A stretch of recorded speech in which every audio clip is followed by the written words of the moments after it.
Olá pessoal, esse aqui é o tampão, entendeu? É a continuação. Já tá tudo instaladinho. Esse aqui é o das cornetas, tá? Das cornetas. E esse aqui é o do mono, tá?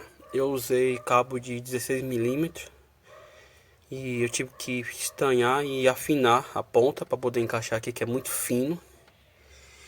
E aqui é a bateria auxiliar que eu tinha colocado. Aí eu mandei fazer o acabamento em volta para ficar seguro, para não ficar balançando, tá? Esse acabamentinho, o step.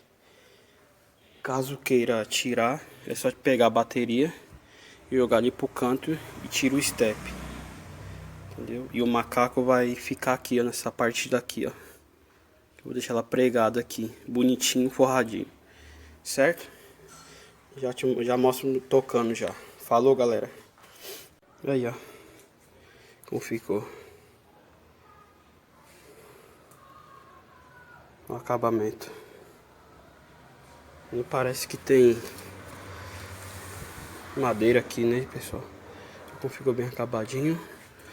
Os fios, entendeu? Ficou por baixo. Nem tá pegando.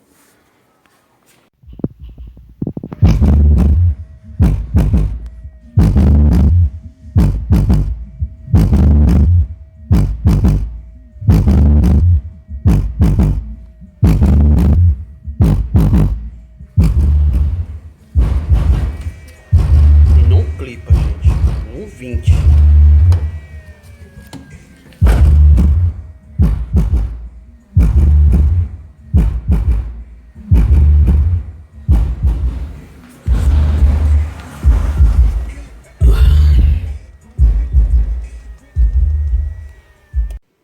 Como vocês podem ver, os alto-falantes batendo, o módulo é muito bom. Escutei ele batendo daquele jeito há horas, não esquenta,